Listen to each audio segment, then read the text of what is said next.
قدموا لهم أسلحة نوعية، ونحن نعرف عداء بريطانيا لروسيا وعداء أوكرانيا أيضا لروسيا. وكان الهدف من العملية هاي كلها قبل ما يستلم بايدن إخراج روسيا من سوريا قبل المساومة على أوكرانيا، بدليل القوات اللي تقدمت وسيطرت على دمشق وبلغوا النظام السوري وضباطه كلياته انه انت لازم تسلم، خلاص انتهى شغلك، انتهى شغلك. القوات البريطانية او المدعومة بريطانيا في قاعدة التنف، والقوات البريطانية اللي كانت تدرب، وانا اكثر من مرة قلت لكم في ما يقارب ما بين 10,000 وال 15,000 يدرب في الاردن في القاعدة البريطانية، واللي منهم ثوار درعا وكذا. هؤلاء الاثنين اللي دخلوا العاصمة دمشق لم يدخلها أي كتيبة أخرى، هي في بيناتهم علاقات كبيرة جدا. والقوى الأخرى اللي كانت موجودة في الأردن وكانت تدربها بريطانيا أيضا بعلم إسرائيل وبعلم الولايات المتحدة الأمريكية وكلياته. اللي وقع في اللعبة هاي بغباء شديد جدا هم الأتراك. الأتراك ما كان عندهم علم بالعملية، كان عندهم علم إنه خلاص جولاني بس بده يتقدموا هن والكتائب على أقل شيء بس فقط أطراف حلب، إن قدروا ياخذوا حلب كويس، إن ما قدروا ياخذوا حلب بيصير عندنا ورقة ضغط على نظام بشار الأسد ونقول له تعال اقعد على طاولة المفاوضات لحتى نحل المشاكل العالقة وتخلص تركيا من مشكلة سوريا وتخرج منها بتوافق مع النظام حسب إسناد 22. لكن كرة الثلج تدحرجت، وكلما كانت تتقدم كانت تكبر، وكانت الأوامر البريطانية لأبو محمد الجولاني اللي أنا قلت لكم هو ضابط بريطاني قبل، وتذكروا هذا الكلام كويس، انه يتقدم. الاتراك حاولوا المستحيل انه يوقف، ما كان يوقف، الهيئه ما كانت تتوقف ومستمره الى ان وصلوا الى اطراف حمص. تحرك جيش التنف وتحرك جيش الثوار اللي بتدعمه بريطانيا من الحدود الاردنيه، واخذ اول منطقه وقعت في درعا كانت معبر نصيب مع الاردن، دخلت القوات فيها مباشره، كله لازم يسلم، ما في سليم. فتم تسليم المنطقة كلها للبريطانيين، ودخلوا دمشق قبل أن تدخلها الكتائب اللي محسوبة على الهيئة وغيرها، ووقفوها وقتها. حتى أساسا حمص ما كانت ساقطة لما دخلوا الشام، عندما قامت الشام وتقدموا نحو الشام من الجنوب كانت حمص لسه مو ساقطة، عشان تعرفوا الصورة شو اللي حصل بالضبط. فقاموا البريطانيين مباشرة باحتلال العاصمة دمشق. توقفت الكتائب الإسلامية بقيادة محمد الجولاني وحمص خلاص وقعت، سلم التسليم كمان، انتهى الموضوع، سلموها للكتائب الإسلامية ووقفت. اليوم أبو محمد الجولاني زار دمشق بعد أن طلب زيارة من الكتائب اللي موجودة، لأنه الجهة الداعمة للكل واللي مشي الكل هي بريطانيا. فدخل الرجل وألقى خطاب وصلى وركع أيضا في أرض الشام ورجع مرة ثانية.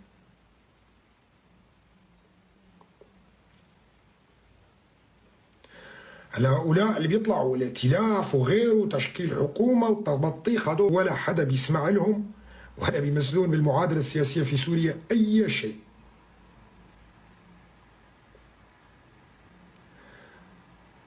مشان تفهموا المعادلة السياسية، هنا خرجوا الروس من سوريا، المساومة على سوريا بالمفاوضات على أوكرانيا، أصبحت روسيا ضعيفة جدا، حست روسيا بأنها ضربت في الخاصرة من تركيا.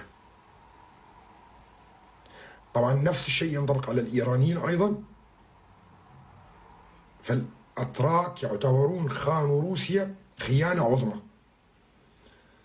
مهما حاولت تركيا توقف، واجتمعوا في قطر واجتمعوا في أنقرة واجتمعوا في قاعدة حميميم انه يوقفوا تدحرج كرة الثلج، ما كانت تتوقف نهائيا لانها انطلقت، وبريطانيا واوكرانيا كانوا قائدين الخطة هاي كلياتها.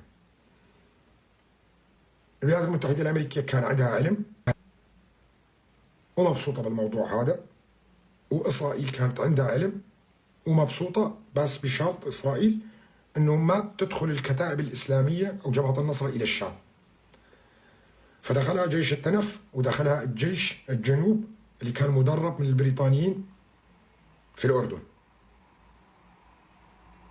كمان منعوهم يروحوا للساحل، انه ما في يصير انتقام، ما بيصير اي شيء، ممنوع نهائيا، كله راح النظام يسلم باوامر بريطانيه، النظام بده يسلم، ضباط النظام كلهم بيسلموا ويحافظوا فيها على الدوله السوريه. هنا في فرق ما بين الدوله السوريه والسلطه السوريه، هنا حافظوا على كل مؤسسات الدوله السوريه عشان ما يصير مثل العراق. لما فاتوا 2003 كان الخطا الاستراتيجي الكبير جدا للتحالف الدولي هو بحل الجيش العراقي، واللي عمل كارثه واجهزه الامن واجهزه الدوله العراقيه.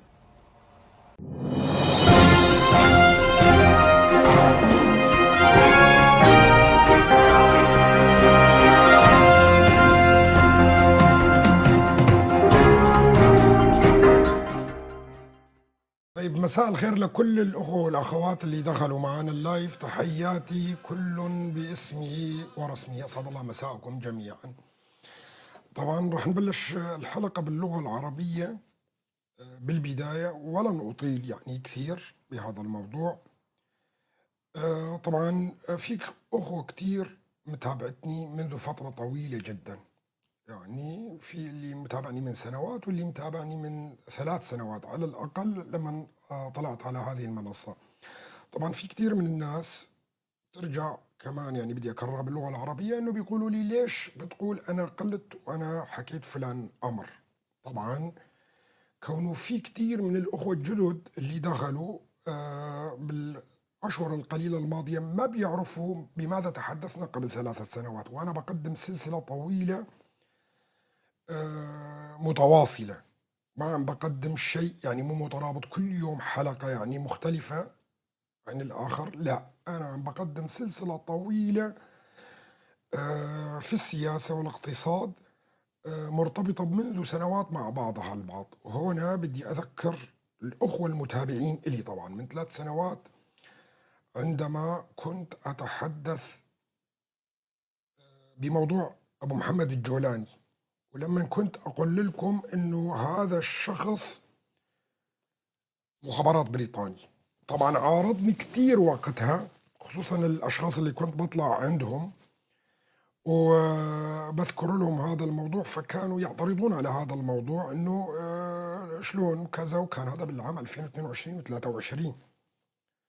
فالأمر يعني إنه الغرابة بالأمر. هلا لا أشرح لكم كيف استنتجت هذا الموضوع، بس بعد ما في تسجيل بدنا نسمعه باللغة الإنجليزية، بدنا نسمعه باللغة الإنجليزية، وبعدين نجي على هذا الموضوع لنثبت كيف إنه هذا الشخص تابع للمخابرات البريطانية وتم زرعه في التنظيمات الجهادية وأدى دوره 100%. هلا صوت تمام، أفضل أعتقد، كنت خافض الصوت شوي. خلونا نسمع التسجيل مع بعض باللغة الإنجليزية وبعدين نترجم. So, first, this guy, as Roy said, was in Al-Qaeda in Iraq. I was in Iraq between 2000. I started there in 2003 and served until 2010 with 20 months off for good behavior when they made me ambassador to Algeria, but then Condi Rice sent me back to Iraq again. So during that time, this guy, who's now the president of Syria, that's him on the left in his Al-Qaeda guise. And he was a senior Al-Qaeda commander up in northern Iraq in a city called Mosul. For Americans who were in Iraq, you might remember Mosul was one of the worst, nastiest places. The State Department actually lost 5 diplomatic personnel in 2 different car bombs up in Mosul during that time, and hundreds of American soldiers were killed or injured up in that Mosul area by this guy and his fighters. So starting in 2023, a British non-government organization which specializes in conflict resolution invited me to help them bring this guy out of the terrorist world and into regular politics. And at first, I have to tell you, I was very leery of going. I sort of had images of me in an orange jumpsuit with a knife to my throat. But after talking to several people who had gone in, and one of whom had met him, I decided to take the chance. And so the first time I met him, this guy's name is nom de guerre, was Abdulkader Jolani, but his actual name is Ahmed Shara, which he only revealed to the world after he captured Damascus in the Blitzkrieg of December 2024, about 5 months ago. First time I met him, I sat down next to him, and I'm literally as close as I am to Roy, and I said, this is all in Arabic, I said, never in a million years could I imagine that I would be sitting next to you. Long beard, in fatigues. And he looked at me, he speaks very softly, and he said, Wallah ana, me neither. And we went on and actually had a pretty civil conversation. I share this because he said something which really piqued my interest. He never apologized for the terrorist attacks in Iraq or in Syria, although there were many fewer in Syria. Never apologized. But he also said, you know, now I am governing an opposition-held area of northwest Syria, and I am learning that the tactics and the principles that I was following in Iraq do not apply when you actually have to govern 4 million people. And they had 2 million residents of that area of Syria, and then another 2 million refugees who had come there from other parts of Syria. So they had a population of 4 million. He said, I am learning that to govern, you have to make compromises. I was very struck by that. So that was in March 2023, just over 2 years ago. We went back a second time in September. I went to Syria in January. I met Ahmed Shara, the president then. When I saw him in the presidential palace, I said, never in a million years did I expect to see you here. And he kind of grinned and he said, well, I like to keep surprising you, Mr. Ambassador. He has a sense of humor. I don't normally think of Al-Qaeda as having a sense of humor, but anyway. مين فهم راح أعطيكم ترجمة مبدئية حسب اللي كتبناه وبعدين راح نترجم حرفيا. السفير الأمريكي السابق في سوريا روبرت فورد خلال محاضرة سابقة ألقيت من كم يوم، شو بيقول فيها؟ عن أحمد الشرع، التقيت به عندما كان اسمه جولاني وقمت بإعادة تأهيله ليصبح سياسي دبلوماسي بطلب من منظمة بريطانية المخابرات البريطانية 3 مرات، الأولى والثانية خلال عامي 2023-2024، والمرة الثالثة في القصر الجمهوري مؤخرا لمدة 10 أيام. الدبلوماسي الأمريكي السابق جيمس جيفري يكشف خلال ندوة مغلقة نظمها معهد واشنطن لسياسات الشرق الأدنى بتاريخ 10 أيار مايو 2025 أن برنامجا مشتركا بين أجهزة غربية ومنظمات مدنية بريطانية كان يعمل منذ سنوات على تلميع شخصيات جهادية وتحويلها إلى واجهات سياسية مقبولة. وأوضح جيفري أن أحد أبرز هذه المشاريع كان إعادة تأهيل قيادي سابق في تنظيم جهادي مصنف إرهابيا تم التواصل معه وتدريبه تدريجيا على الخطاب المدني ليدفع لاحقا إلى المشهد السياسي. مؤكد أن هذه التحركات جرت بإشراف بريطانيا مباشر وبعلم دوائر صناع القرار في واشنطن. شو رأيكم؟ بدي أفتح التعليقات شوي لحتى نشوف شو رأيكم. هلا تقدروا تكتبوا شو رأيكم باللي قلته أنا قبل 3 سنوات من الآن، وهذا الذي يظهر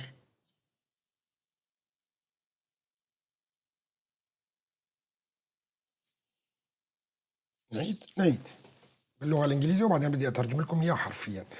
بدي أقرأ مرة ثانية.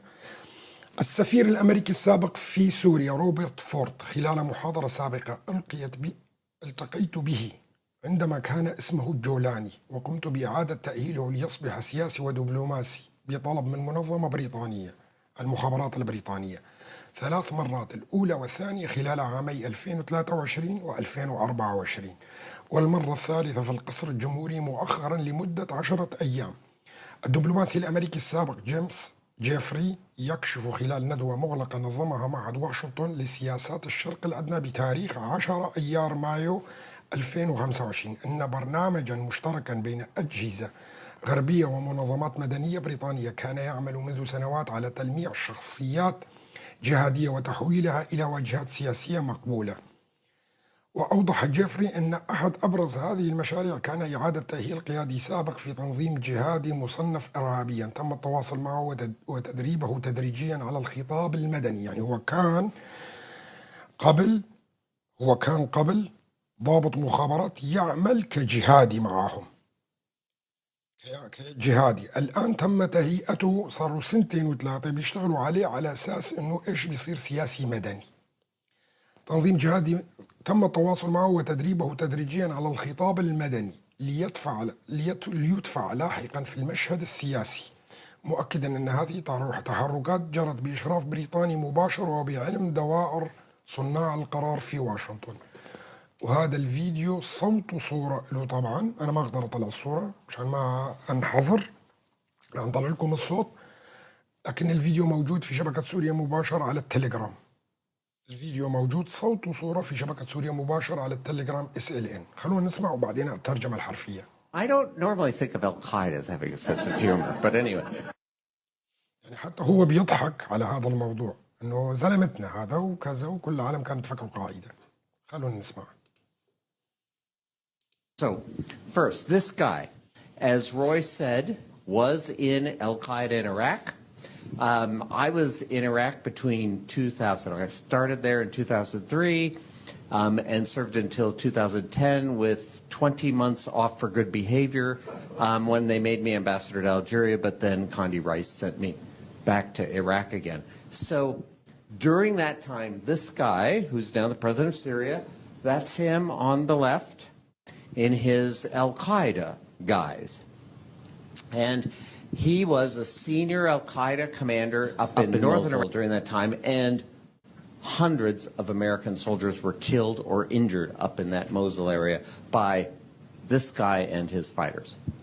So starting in 2023, a British non-government organization which specializes in conflict resolution invited me to help them bring this guy out of the terrorist world and into regular politics. And at first, I have to tell you, I was very leery of going. I sort of had images of me in an orange jumpsuit with a knife to my throat.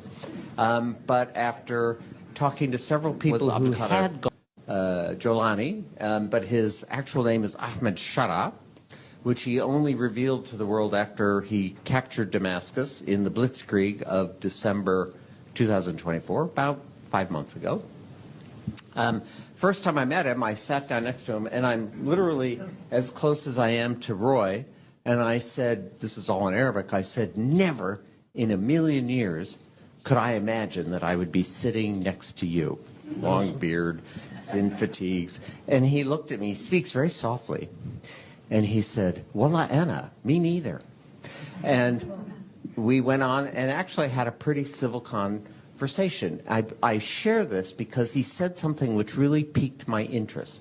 He never apologized for the terrorist attacks in Iraq or in Syria, although there were many fewer in Syria. Never apologized.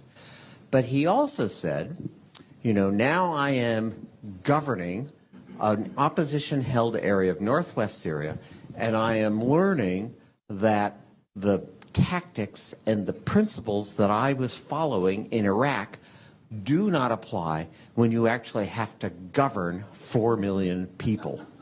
And they had 2 million residents of that area of Syria, and then another 2 million refugees who had come there from other parts of Syria. So they had a population of 4 million.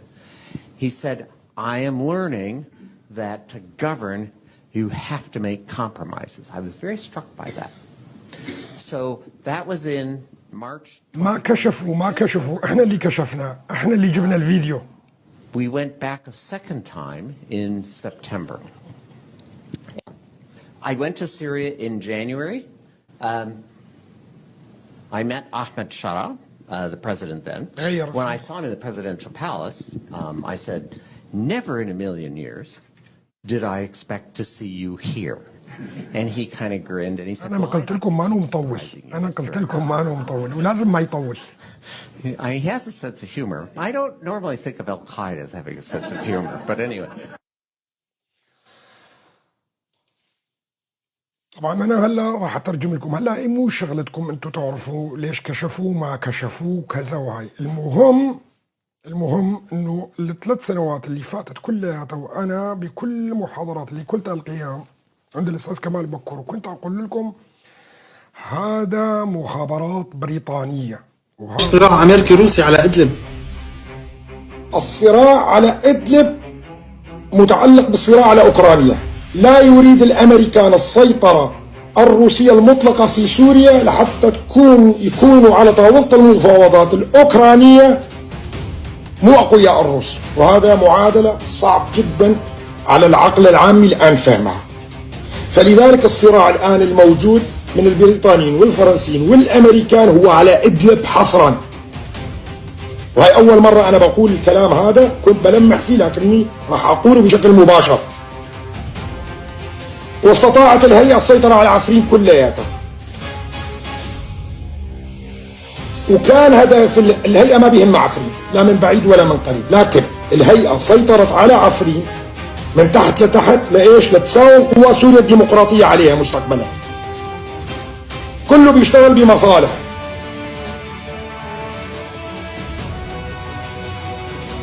الروس يحاولون الآن بأي شكل من الأشكال السيطرة على إدلب. إدلب سوف تدعم من التحالف الدولي إذا صار فيها حرب، وأنا بعلنها لأول مرة، حتى لو كان عن طريق إنزال جوي. لن يسمحوا للروس باستلام منطقة إدلب وعفرين، أقول لكم بكل وضوح. التحالف الدولي لن يسمح لروسيا بأخذ منطقة إدلب ومنطقة عفرين، وأنا هذا الكلام سجلوا علي بتحليل سياسي خطير يمس مستقبل السياسي حتى، وأنا واثق من الكلام اللي أنا بقوله. الروس إذا كانوا أقوى من التحالف الدولي وأخذوا إدلب هذا أمر مختلف، لكن التحالف الدولي سيعمل بكل قوته جاهدا بأنه الروس لا يستلموا إدلب.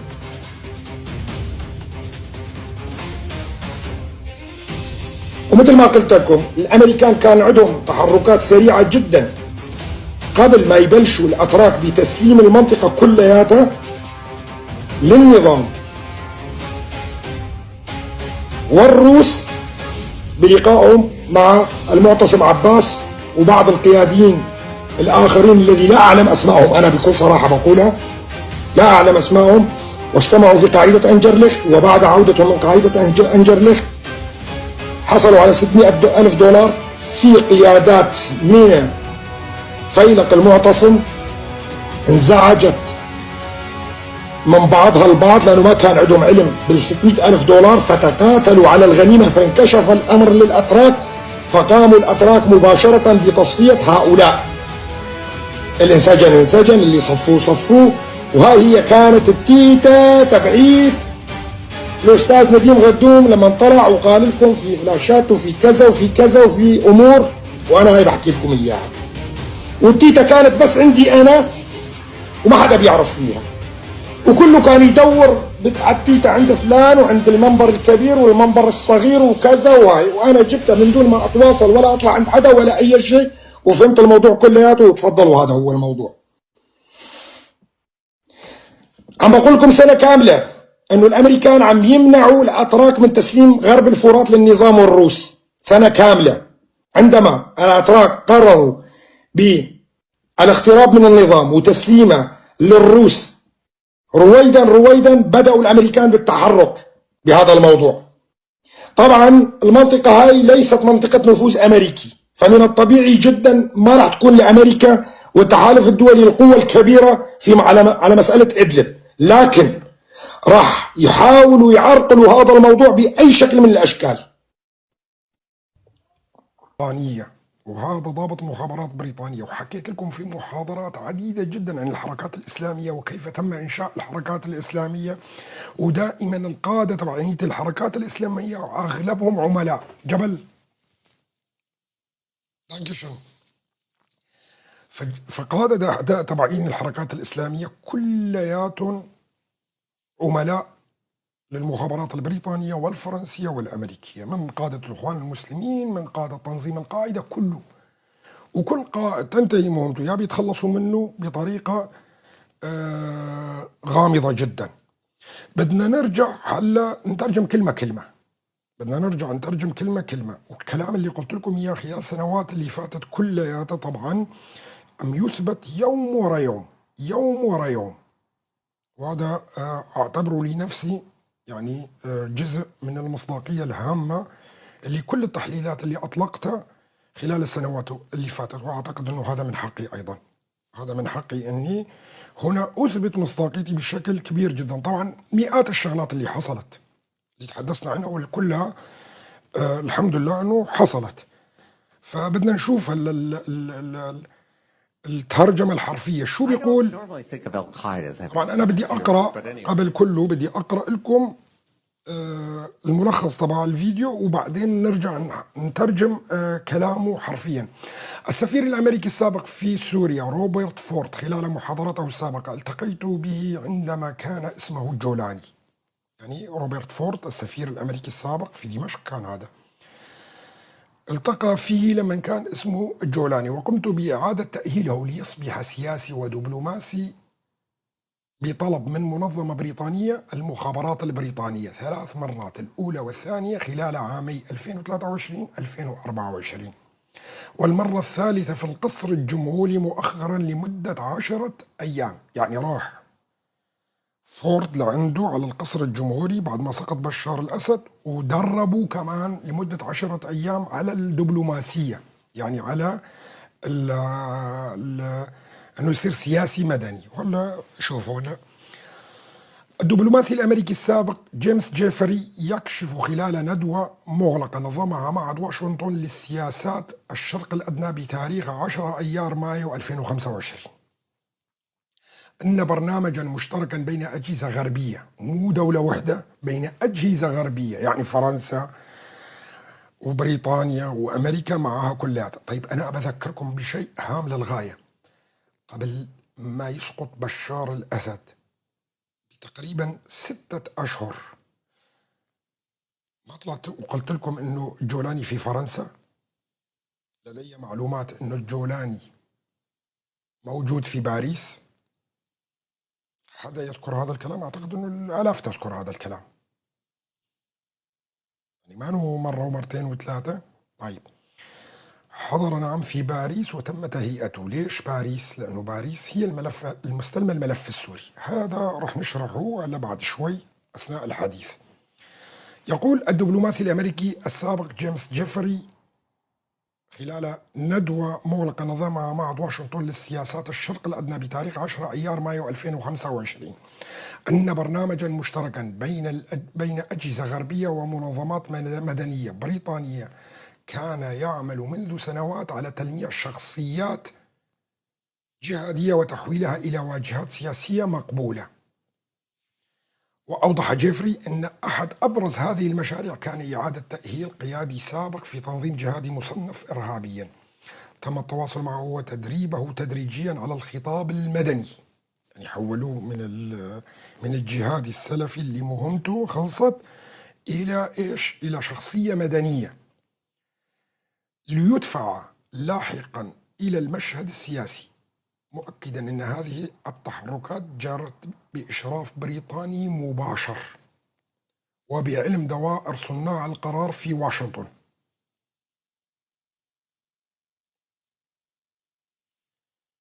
مؤكدا أن هذه التحركات جرت بإشراف بريطاني مباشر وبعلم دوائر صناع القرار في واشنطن. طيب هلا بدي أحط التسجيل باللغة الإنجليزية وبدنا نترجم كلمة كلمة. اللي حكى طبعا مدعوم صوت وصورة، وهذا كلام ما حدا يقدر ينفيه نهائيا. ومعهد واشنطن للدراسات معروف، والمعهد العالمي للدراسات الاستراتيجية اللي بيمد الولايات المتحدة الأمريكية بدراسات مستقبلية سياسية واقتصادية على مستوى العالم.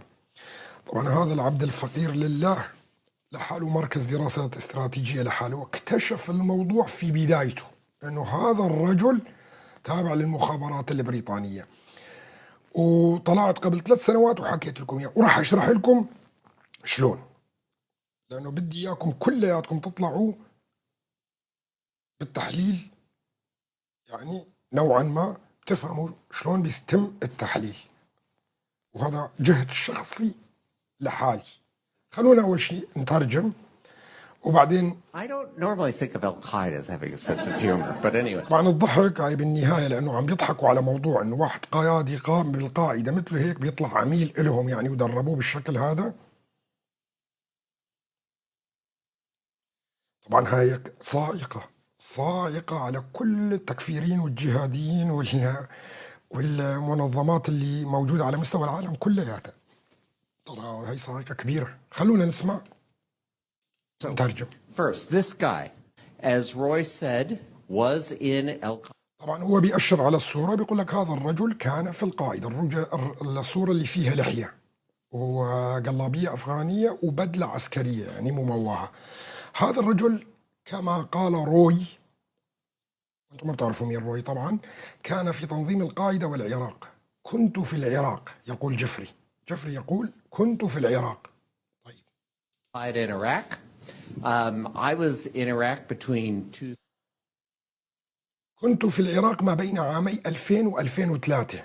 يقول أنا كنت في العراق ما بين عامي 2000 و 2003. بدأ العمل هناك في عام 2003، يعني بأيام أبو مصعب الزرقاوي. أنا لحالي هلا بعرف أنه 2003 كان فيها أبو مصعب الزرقاوي، وهذا الشرع كان موجود في العراق في 2003 أيام أبو مصعب الزرقاوي، واعتمد عليه أبو مصعب الزرقاوي نوعا ما، بس ما كان بيعطيه ثقة. هلا بعطيكم الدراسة اللي عملتها أنا شخصيا بعد ما بحثت. أبو مصعب الزرقاوي لم يكن يثق بأبو محمد الجولاني، فرفض لقاءه لقاءات عديدة جدا، إلى أن دخل أبو مصعب جولاني الأمريكان، اعتقلوه ودخلوه للسجن.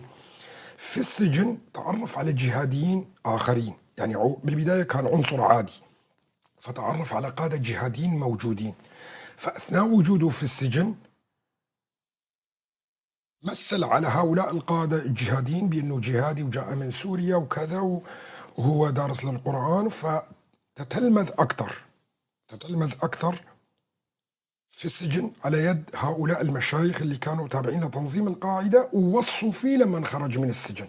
خلونا نكمل وبعدين أنا بعطيكم المعلومات اللي عندي على حسب المعلومات اللي عم بيقولها جيفري. I started there in 2003 and served until 2010. يقول بين عام 2000 و 2003 بدأت العمل هناك في عام 2003 وخدمت حتى عام 2010. ويقول خدمت حتى عام 2010 مع إجازة لمدة 20 شهرا، يعني بالفترة هاي أخذ إجازة لمدة 20 شهر، يعني ما يقارب العامين إلا 4 أشهر. يعني جيفري بيقول لك يعني أنت من العام 2003 للعام 2010 كم سنة فيها 7، لكن ما يقارب السنة ونص انقطع أو أكثر. With 20 months off for good behavior. وخدمت حتى عام 2010 مع إجازة لمدة 20 شهرا لحسن السلوك، ثم عينوني When they made me ambassador to Algeria, but then Condi Rice. سفيرا في الجزائر، ولكن بعد ذلك أرسلتني كونداليزا رايس مرة أخرى إلى العراق. يقول جيفري عملت في العراق وبعدها كونداليزا رايس عينتني سفير في الجزائر، ثم طلبت مني كونداليزا رايس العودة إلى العراق. لذلك Me.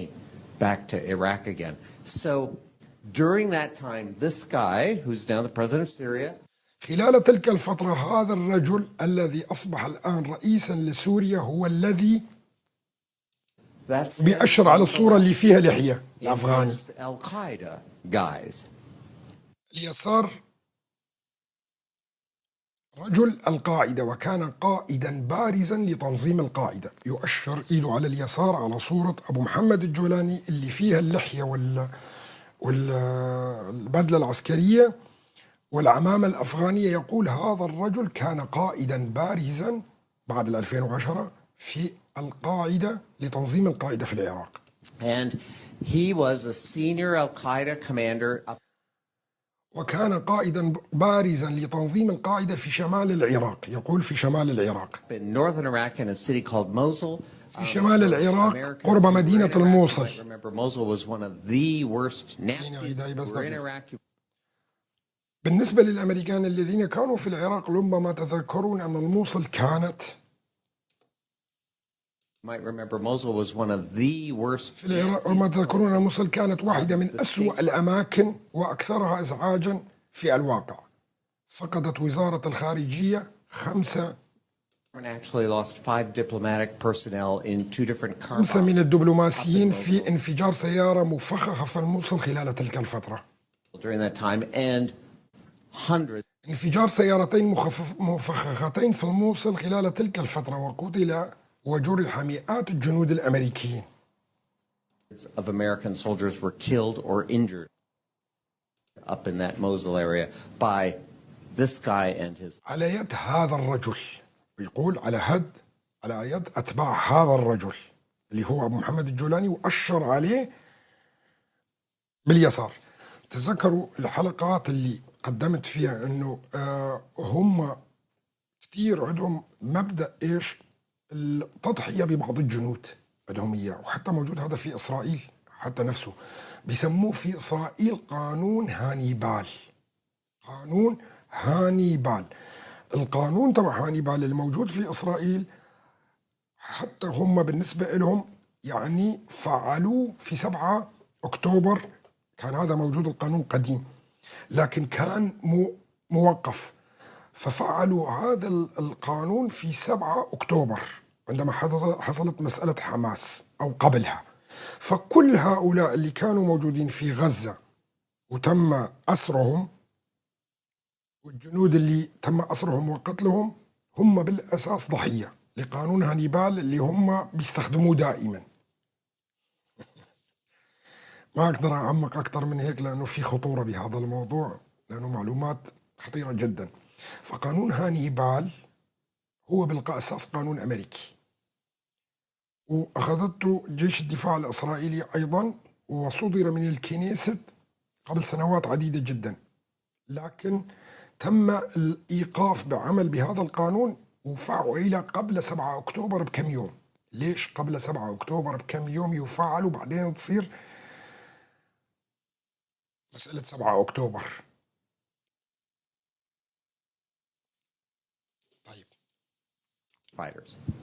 So, starting in 2023, a British non-government organization which specializes in conflict resolution in دعتني منظمة بريطانية غير حكومية متخصصة في حل النزاعات لمساعدتهم. invited me to help them وأخرج هذا الرجل من إخراج هذا الرجل من out of the terrorist world and into regular politics. عالم الإرهاب وإدخاله إلى السياسة العادية. بيقول لك اتصلت معي منظمة بريطانية لأنه هو أساسا أستاذ في السياسة، يعني بيدرس بكذا، بيعطي محاضرات، بيدرب دبلوماسيين. فالشركة بريطانية غير حكومية. طبعا الشركات الغير حكومية اللي بتاخذ المناقصات هاي هي تابعة للمخابرات، يعني هدول كلهم شركات خاصة، كلها شركات، حتى المخابرات هي شركات خاصة، شركات مساعدة لها. يعني عندهم الشخصية هاي بيتصلوا مع الشركة لإعادة تأهيله، الشركة هاي بتستأجر أساتذة لتدريبه وتعليمه. فبيقول لك اتصلت معي شركة بريطانية خاصة لإعادة تأهيل هذا الرجل وإدخاله إلى عالم السياسة العادي. And at first, I have to tell you, it was very إدخاله leery of للسياسة. going. أولا يجب أن أخبركم كنت مترددا جدا في الذهاب، يقصد فيها إدلب طبعا.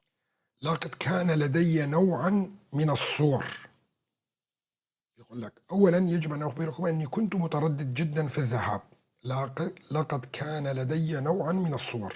had images of me in an orange jumpsuit with a knife to my throat.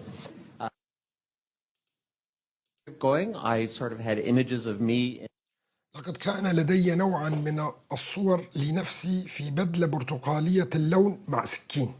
يعني هو شاف نفسه الأعمى، راح ألبس البدلة البرتقالية مثل ما كان يعمل تنظيم القاعدة أو الدواعش يلبسوهم بدلات برتقالية، وعلى يعني رقبتي السكين، فتصورت هيك نفسي. In an orange jumpsuit with a knife to my throat. ولكن بعد التحدث إلى talking to several people who had علي حلقي. مين علي حلقي؟ بعد التحدث مع علي حلقي. ولكن بعد التحدث إلى العديد من الأشخاص الذين ذهبوا إلى هناك.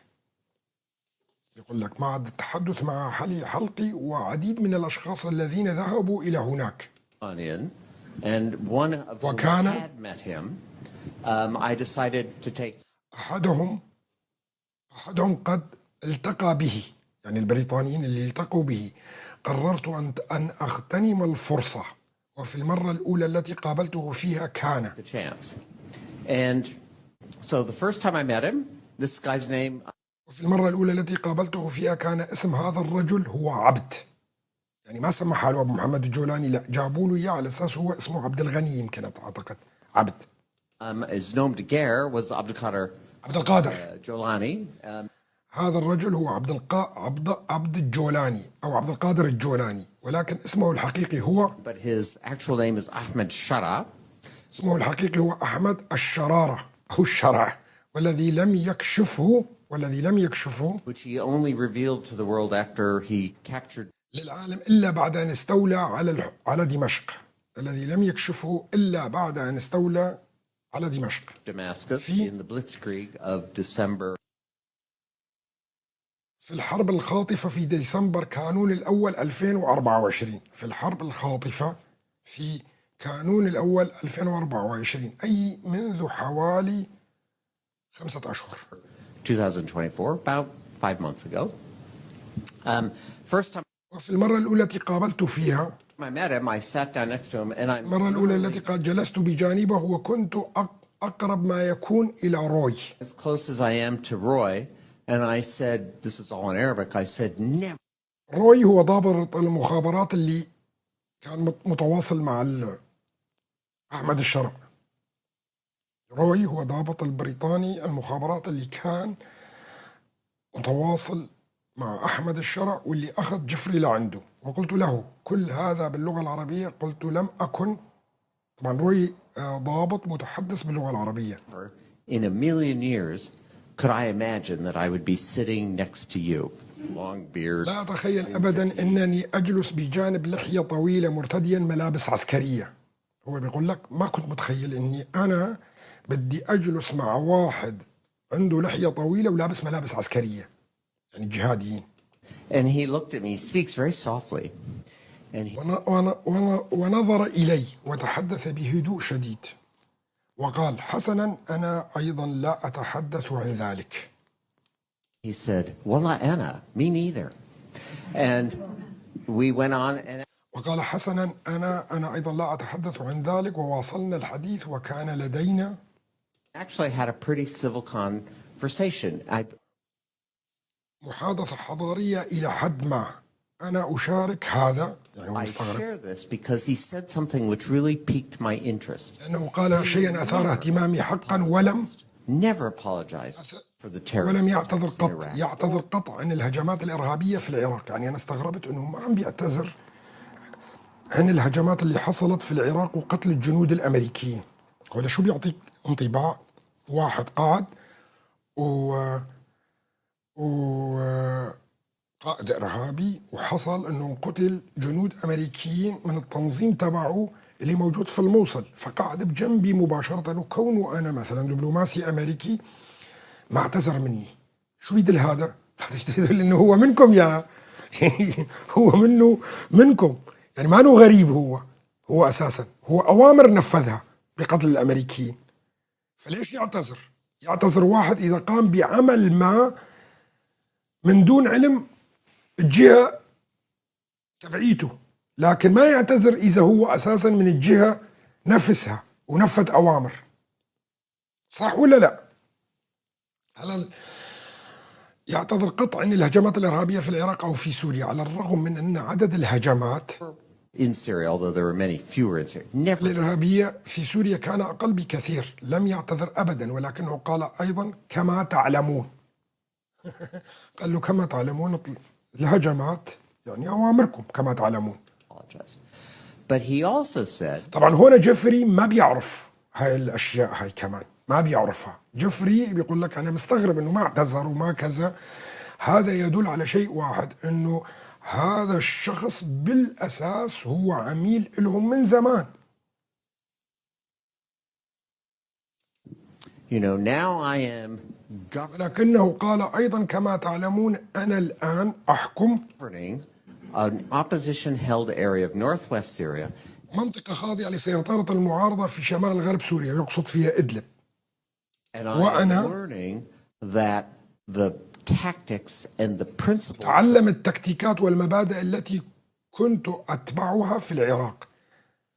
قال له أتعلم التكتيكات والمبادئ التي كنت أتبعها في العراق. that I was following in Iraq do not apply when you actually have to والمبادئ التي كنت أتبعها في العراق لا تطبق عندما يتعين عليك في الواقع. هو قايل govern 4 million people.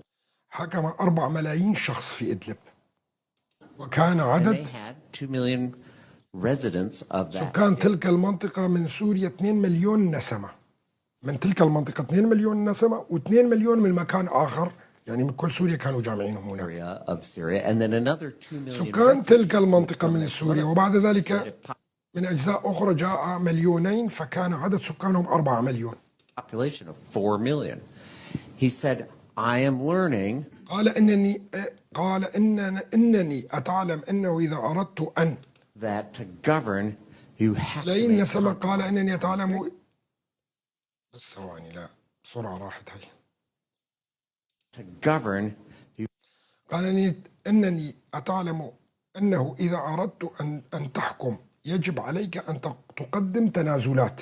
هو قال أنه أنت إذا بدك تحكم لازم تقدم تنازلات. have to لقد make compromises. I was very struck by that. تأثر كثيرا بهذا.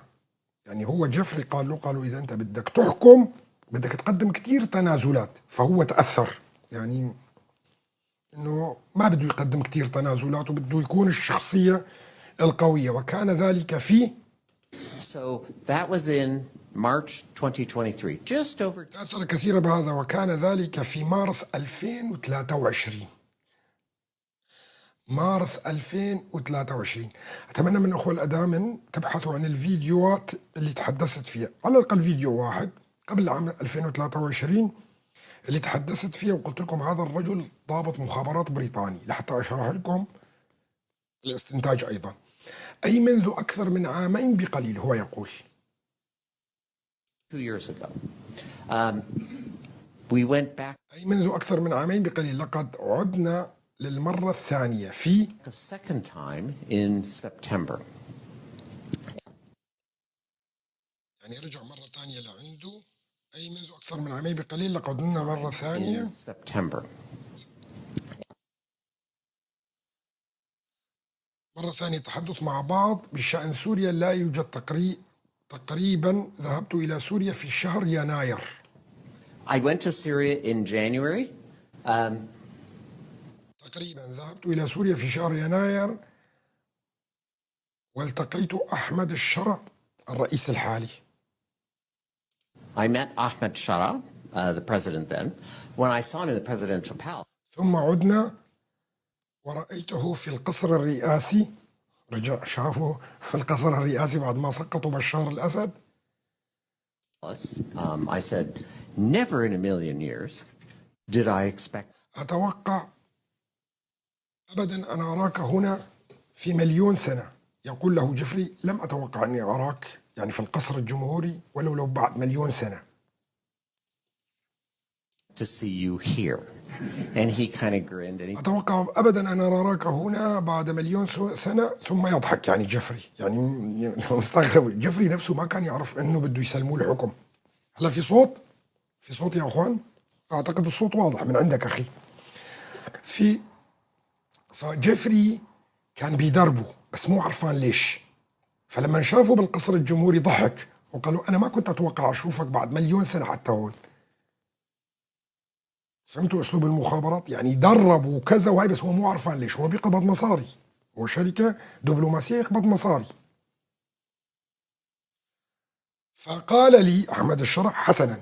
said, well, I like to keep surprising you. ابتسم ابتسامة خفيفة وقال: حسنا، أحب أن أفاجئك باستمرار يا سيادة Mr. Ambassador. السفير. He has a sense of humor. I don't normally. لديه حس فكاهة، لديه حس فكاهة. لا أعتقد عادة أن القادة لديهم As having a sense of humor. But anyway.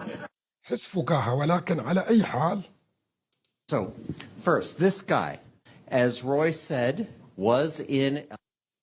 هذا هو التسجيل كاملا اللي طلع. طبعا بدي أرجع أذكركم هذا الكلام ليس قديم أبدا على كل الأخوة الموجودين. وأنا ذاكر لكم قبل أنه هو ضابط مخابرات بريطاني. طيب يا صلاح الدين، ليش ما قلت ضابط مخابرات أمريكي؟ طيب ليش ما قلت ضابط مخابرات فرنسي؟ طيب ليش ما قلت مثلا ضابط مخابرات روسي مثلا؟ طبعا في كثير من الناس راح تسألني: أنت يا صلاح الدين طلعت قبل 3 سنوات وحكيت فعلا أنه هذا الرجل هو عبارة عن ضابط مخابرات بريطاني ويقوم بأداء دور ومطلوب منه الدور. وطلعت قلت لنا كمان انه منطقة غرب الفرات كلها راح تصير ويستلمها هذا الشخص مع تنظيمه. وكمان كنت تتحدث بقوة كتير بتقول للروس ولا النظام السوري ولا الأتراك ولا الإيرانيين كلهم مجتمعين قادرين انه يسقطوا هذا الرجل ويسقطوا إدلب. تتذكروا هذا الكلام بكل وضوح. طيب منين اجى الاستنتاج هذا؟ منين اجى هذا الاستنتاج انه بريطاني؟ ليش مو مثلا دولة اخرى؟ نعم طبعا اول شيء انا بعلم انه كل قادة التنظيمات الاسلامية اخذتهم بريطانيا بعد ثلاثينيات القرن الماضي، وتمت تهيئتهم كل القادة للتنظيمات الاسلامية كلياتها. بتعرفوا كمان موضوع الشيعة، وقلت لكم انه هم نفس الشيء، ما بيفرقوا شيء عن بعض، كلياتهم تابعين لنفس الجهة. وتتذكروا الطائرة الفرنسية اللي حكيت لكم عنها في عام 1979 عندما غادر بها الإمام الخميني من باريس وتم تسليمه الحكم في إيران على طبق من ذهب. ولا يوجد فرق ما بين التنظيمات الراديكالية الإسلامية السنية أو السلفية الجهادية والتنظيمات الراديكالية الشيعية، ما في فرق بيناتهم أبدا. وتحدثنا عن اليهود الخزر، وتحدثنا عن حسن البنا ولقائه مع الخميني في بدايات ريعان شباب الخميني، وتحدثنا عن حركة إخوان المسلمين اللي أصدرت فتوى أساسا وهي مخالفة لجميع علماء المسلمين باعتبار المذهب الشيعي هو مذهب إسلامي ويجوز التمذهب به. وهذا كلام كله قديم ولفترات طويلة جدا. طيب هون لما انجمعوا كل الجهاديين اللي موجودين في إدلب صرت أفكر بالطريقة الذي سوف يقومون فيها بمحاربة الجهاديين والقضاء عليهم. منطقة تقريبا مكتظة بالسكان 4 مليون تحت حكم الجولاني، و2,000,000 في المناطق الأخرى الثانية المحاذية لها عفرين وهاي، فكانت المنطقة 6,000,000. هل يا ترى القوى العالمية ممكن أنه تغامر وتدمر المنطقة كلياتها وتبيد ملايين الناس اللي موجودة؟ لا، لازم يكون في هناك طريقة أخرى مختلفة ويكون من داخلها. بدأت تصرفات أبو محمد الجولاني تصير عندي الريبة. كيف؟ أول شيء التخلص من القادة الجهاديين اللي موجودين، وبدأت أول مرة بإعطاء أحداثيات أبو بكر البغدادي.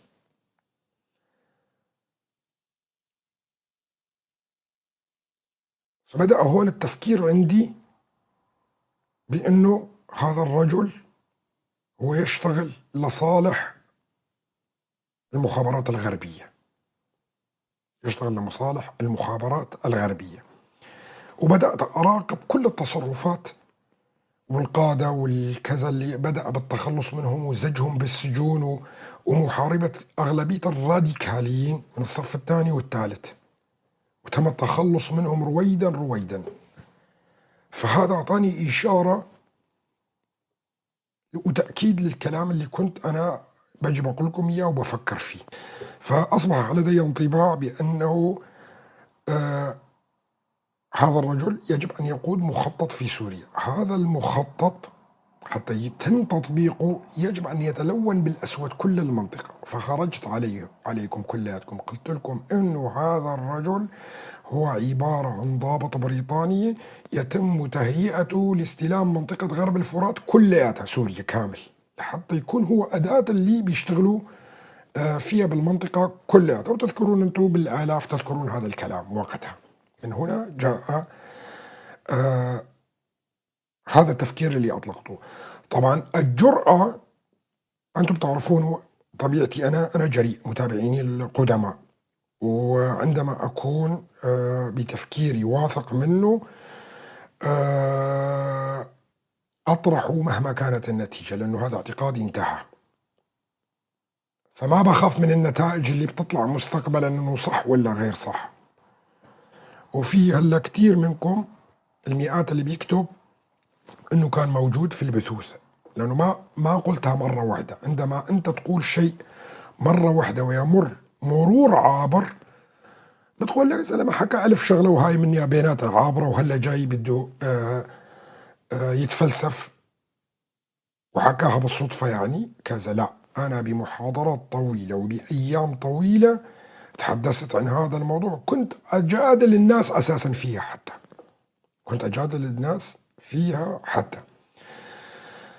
تذكروا لما كنت أقول لكم أيضا لا تسبوا هذا الرجل، لأنه هذا ما من جماعة الإرهابيين، لا، هذا ضابط مخابرات بريطاني ويعتبر من حلفاء قوات سوريا الديمقراطية، وراح يظهر هذا أمامكم بكل وضوح. حتى كمال بكور وقتها، وأقول بكل صراحة، عارضني كتير، مع أنه حاولت أفهمه بالخاص أنه أنت ما بيصير، بس هو عنده مشكلة شخصية ما بعرف يعني إلى الآن حتى هذا أمر ما بيهمني. لكن الطرح اللي أنا بطرحه بيهمني، الطرح اللي أنا كنت أطرحه. هو شو كان بيطرح؟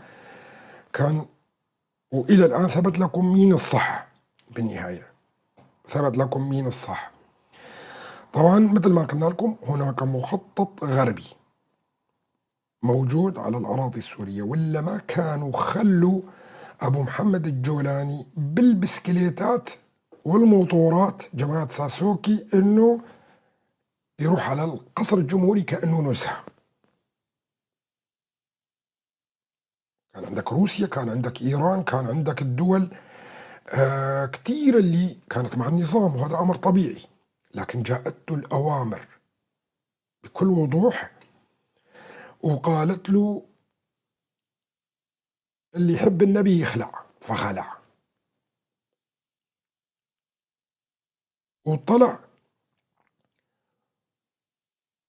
بالسكيتي وانتهى الموضوع. وهذا قرار دولي كان فيه، يعني بريطانيا أمريكا، وكان يتم تهيئته.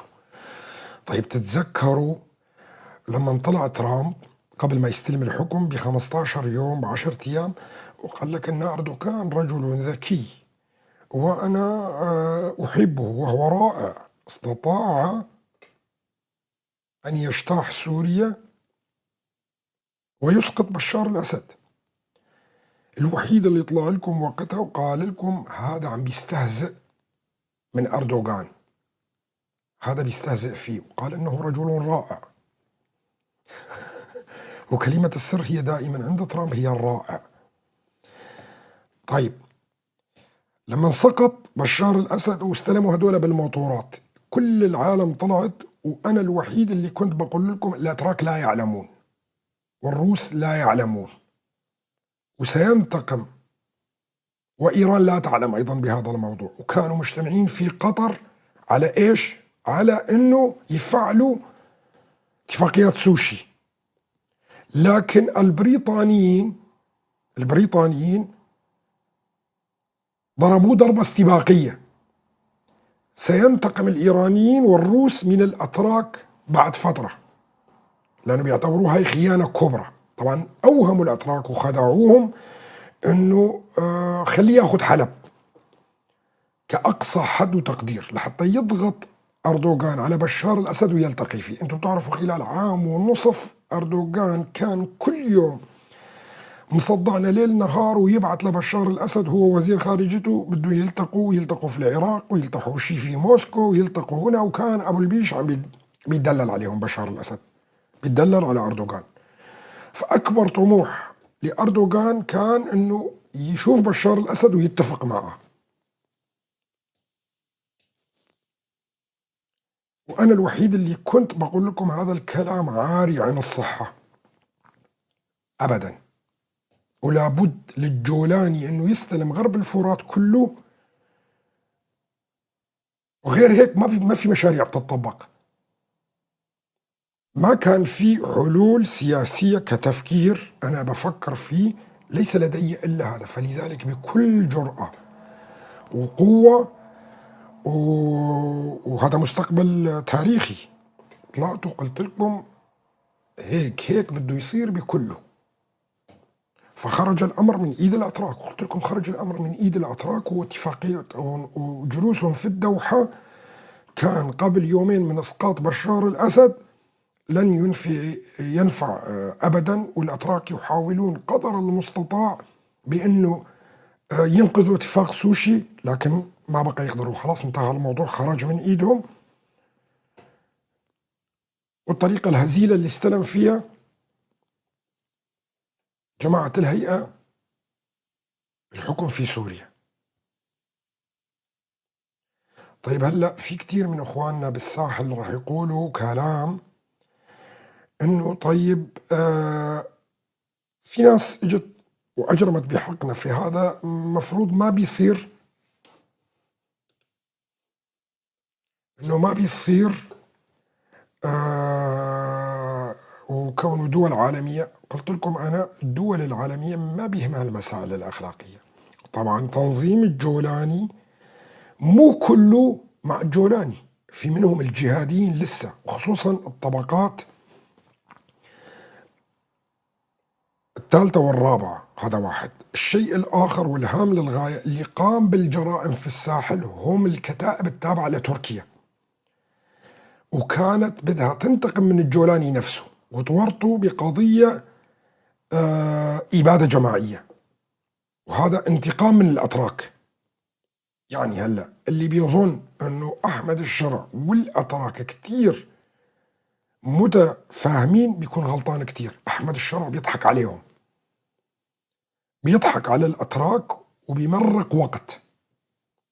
وصدقوني قريبا راح تشوفوا أحمد الشرع بينقلب على الأتراك بشكل كامل، لكن لحتى يتمكن بكل وضوح.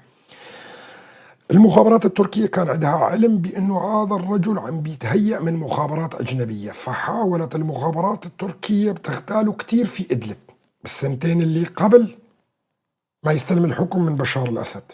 وشفتوا انتم المظاهرات اللي كانت بتحرض عليها تركيا، والكتائب اللي تابعة لتركيا خلال العامين اللي سبقوا واستلامه الحكم. وأعتقد أنه كل الناس شهود على هذا الكلام. طيب، أحمد الشرع حارب أيضا كثير من كتائب الجيش الحر بوقتها، لأن ما كان بده نجمها يسطع وهي تستلم الحكم. هذا مخطط، ممنوع الكتائب التابعة لتركيا أنه هي تستلم الحكم في سوريا. فكان يأخذ تعليمات من بريطانيا وأمريكا بأنه يضرب القوات هذيك. فحصل نوع من أنواع التوازن اللي كان ما بين إدلب وريف حلب بالمناطق اللي كان بيسيطر عليها